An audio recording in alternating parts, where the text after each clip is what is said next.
Hi friends, welcome back to home cook with Ansar YouTube channel. இன்றைக்கி நம்மளோட சேனலில் என்ன பார்க்க போகிறோன்னு பார்த்தீங்கன்னா, ரொம்ப சிம்பிளான டேஸ்டியான ஒரு வெரைட்டி முட்டை ரைஸ் ரொம்ப சிம்பிளாக எப்படி பண்ணுறதுன்னு பார்க்கலாம். வாங்க வீடியோக்குள்ளே போகலாம். வீடியோக்குள்ளே போகிறதுக்கு முன்னாடி ஃபஸ்ட் டைம் என்னோட வீடியோஸ் பார்க்குறீங்கன்னா home cook with Ansar YouTube சேனலை சப்ஸ்கிரைப் பண்ணி அப்படியே பக்கத்தாடி உள்ள பெல் ஐக்கானையும் ப்ரெஸ் பண்ணிக்கங்க. நான் அப்லோட் பண்ணுற சின்ன ரெசிபிஸ் உங்களை வந்து சேர்றதுக்கு ரொம்பவே ஹெல்ப்ஃபுல்லாக இருக்கும். அது மட்டும் இல்லாமல் நம்மளோட சேனலில் பார்த்தீங்கன்னா எல்லாத்தோட வீட்லேயுமே நார்மலாக இருக்கக்கூடிய இன்க்ரீடியன்ஸ் வச்சு மட்டும்தான் புதுசான ரெசிபிஸ் ரொம்ப டேஸ்டியாகவும் ஹெல்த்தியாகவும் பண்ணிகிட்ருக்கோம்.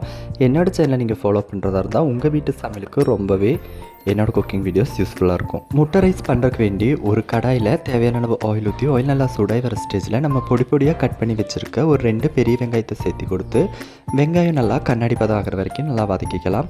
இது கூடவே காரத்துக்கு தகுந்த மாதிரி மிளகாய்த்தூள், 1 டேபிள் ஸ்பூன் கரம் மசாலா, கொஞ்சமாக பெப்பர் தூளும் போட்டு கொடுத்து பொடிகளோட பச்சை வாசனையெல்லாம் போகிற வரை நல்லா வதக்கி கூடவே நம்மளோட முட்டை சாதத்துக்கு தேவையான அளவு உப்பும் சேர்த்து கொடுத்து வதக்கி இது கூடவே நம்ம எடுத்து வச்சுருக்கிற ஒரு 2 முட்டையை சேர்த்து கொடுத்து முட்டை நல்லா பொடி மாசோட பதத்துக்கு வர மாதிரி நல்லா இலக்கிக்கலாம். முட்டை நல்லா வெந்து பொடி மாசோட பதத்துக்கு வந்ததும் இது கூடவே நம்ம எடுத்து வச்சுருக்க 1 கப் ரைஸையும் சேர்த்து கொடுத்து நல்லா மிக்ஸ் பண்ணி இறக்கணும்னா சூப்பரான சிம்பிளான முட்டை சாதம் தயார். லஞ்ச் பாக்ஸ்க்கெல்லாம் இந்த ரெசிபி ரொம்பவே சூப்பராக இருக்கும், ரொம்பவே சிம்பிளாகவும் இருக்கும் செய்யறதுக்கு.